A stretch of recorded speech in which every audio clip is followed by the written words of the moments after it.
Maintenant que nous avons créé notre classe déclaration, on va créer deux contrôleurs. Un contrôleur qui permet de créer les informations, si nous avons des informations, et un contrôleur qui permet au client, que ce soit le client web, que ce soit le client mobile, de pouvoir aussi créer des informations.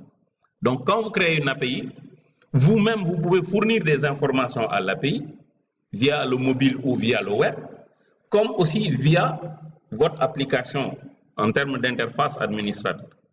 Donc c'est ce que nous allons faire. Donc je viens dans, d'abord, je préfère faire ça de manière propre, mais bon, c'est pas grave. Donc je viens dans Application DB Context, qui est notre couche d'accès aux données, et je vais déclarer quoi? Je vais déclarer propre DB7, une table. La table s'appelle quoi? Déclaration. Et là-bas, dans la base de données, elle va s'appeler déclaration avec S, ce qu'on appelle singularization et pluralization. Par défaut, le pattern MVC utilise le singularization, le pluralization. C'est que les noms des tables sont au pluriel. OK? Donc voilà. Je vais faire un build. Alors, si vous regardez le résultat, il me dit build succeed 1, fail 0, update 0, skipped 0. Donc, dans ce cas, je peux venir ajouter un contrôleur. Le premier contrôleur que je vais ajouter un contrôleur MVC5, pas un contrôleur Web API. Donc, je vais dire MVC5 avec Entity Framework. Ma classe s'appelle comment? Mon modèle, c'est déclaration. Et mon data context s'appelle comment? C'est ma couche d'accès aux données. Ça s'appelle Application DB Context. Mon contrôleur va s'appeler déclaration avec S. Sorry. Qu'est-ce que j'ai fait?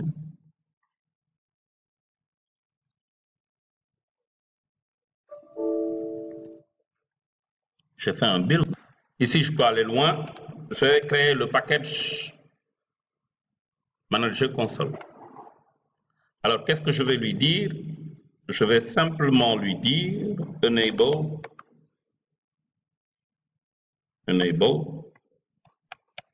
migrations.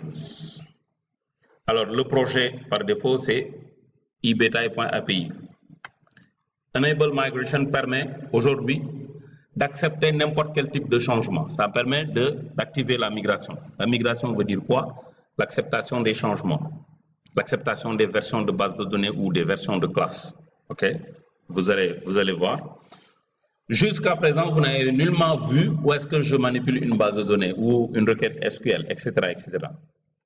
Alors, c'est bon, la migration a été créée. Il m'a créé un répertoire migrations et un fichier migration.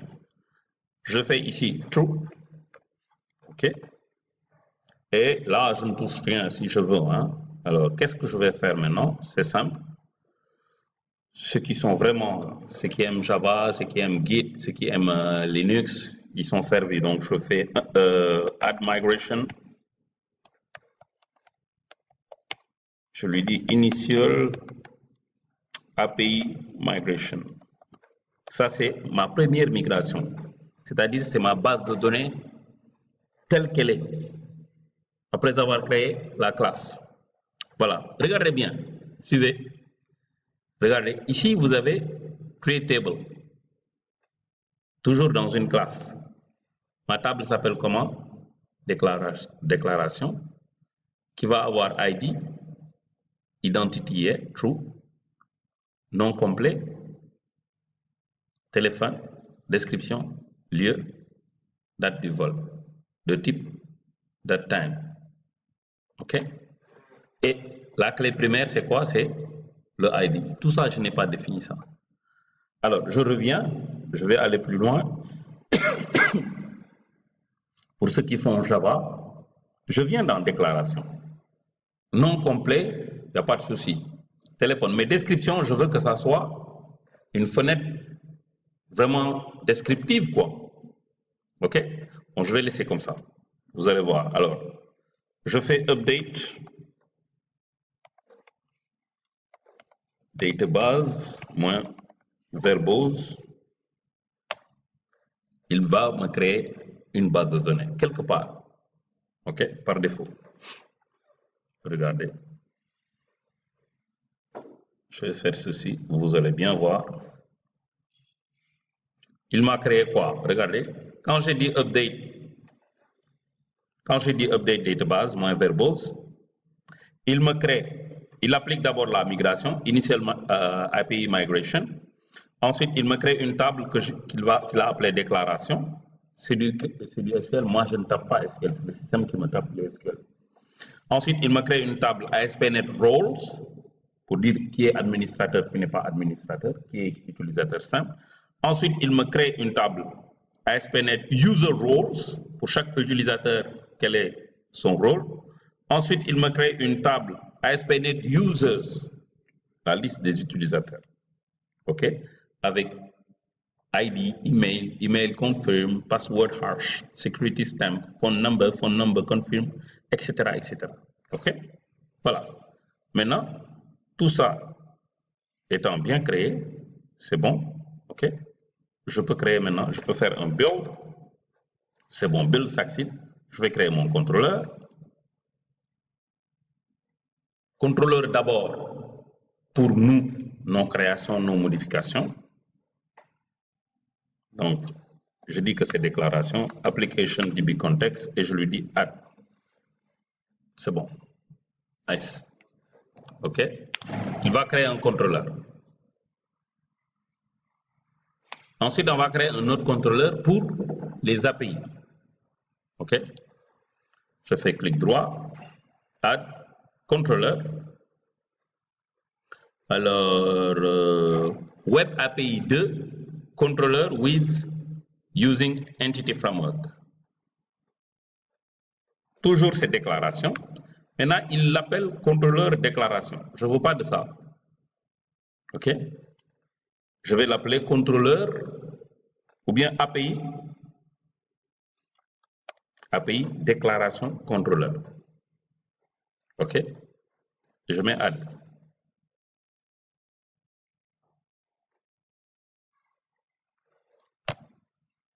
Regardez, je fais un build. Il y a deux manières d'interroger notre application. Deux. La première façon, c'est de l'interroger à partir d'une application simple. Dans ce cas-là, je viens ici. Alors, je vais exécuter mon application avec deux navigateurs. Je fais Firefox et Chrome, browse.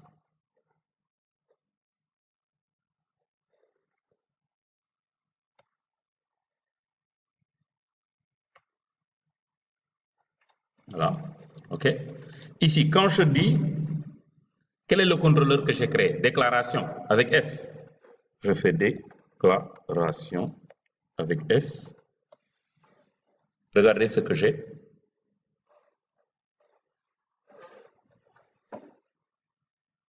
Ouais. J'ai déclaration. Nom complet, téléphone, description, lieu, date du vol.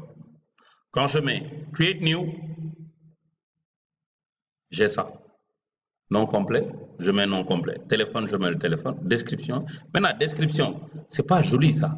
Il me faut quelque chose, quand je fais une description, c'est sur plusieurs lignes. Ouais. C'est pas joli ça.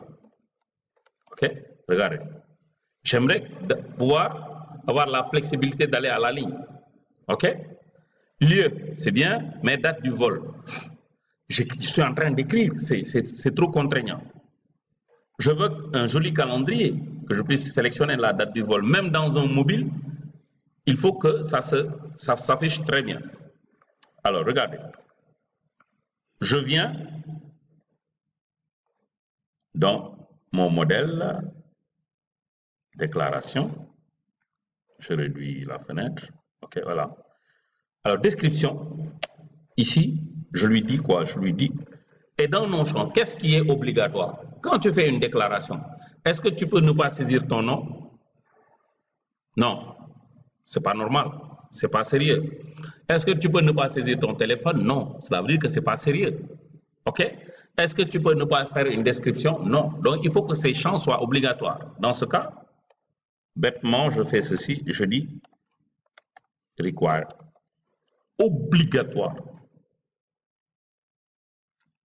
CTRL-C, CTRL-V, CTRL-V. Alors, je vais vous dire qu'est-ce que cela signifie.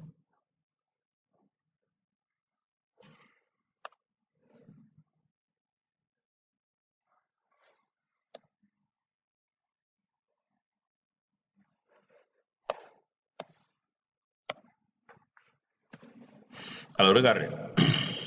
La date aussi doit être obligatoire. Très important. Regardez. La date doit être aussi sous un très bon format. Donc, je lui dis data type .date. Et que le date doit s'afficher sous forme calendrier. La description, le lieu, OK. Mais le lieu aussi, je dois lui donner un data type. Donc, je lui dis data type .multi texte. C'est tout. Je fais un CTRL Shift B pour faire un build. Le build est succeed. Suivez ici. Et c'était moche, ça. Je fais un refresh. Et vous allez voir.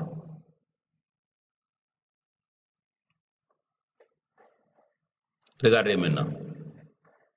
Le champ non complet est requis, le champ tel est requis. Regardez description. Je peux faire ceci. Je peux faire ça. Je peux le faire descendre. Je peux le faire bouger. Regardez date vol. Date vol ici, il faut que je vais faire back to list. Voilà, application debug. Voilà, en fait, ça a changé. OK, donc, si vous voyez cette erreur-là, il me dit le modèle a changé. Donc, il y a un modèle et il y a la base de données. Ils ne sont pas en concordance parce que j'ai mis des champs obligatoires. Ça touche la base de données. Donc, je suis obligé de venir dans Package Control et je lui dis, au lieu de faire Update, je lui dis Add Migration. Je lui dis champ obligatoire.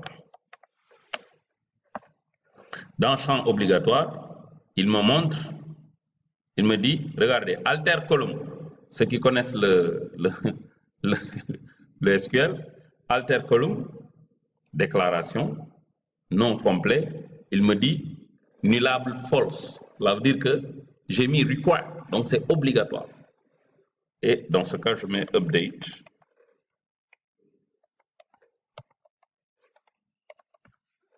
Voilà. Je fais un update. Il suffit de revenir et de faire refresh. Tout disparaît. Nickel. C'est bon? Alors, regardez. Je vais refresh. Et cette erreur va sauter. Je m'amène dans déclaration. Je n'ai encore fait aucune déclaration. C'est cool. C'est bon. C'est en conformité. Je fais create new. Et cette date vol qui n'est pas encore en conformité. Mais si je fais ça, il me dit le champ est obligatoire. Alors, je viens dans déclaration, public date time date vol. Je lui ai donné le format. Donc, qu'est-ce que je fais? Je suis obligé de venir dans contrôleur, déclaration, je fais clic droit, je supprime le contrôleur pour le recréer pour qu'il prenne en compte tout ce que j'ai demandé. Clic droit, déclaration, supprimer. CTRL SHIFT B pour faire un build. Et enfin, qu'est-ce que je vais faire? Contrôleur, add, contrôleur entity framework, déclaration,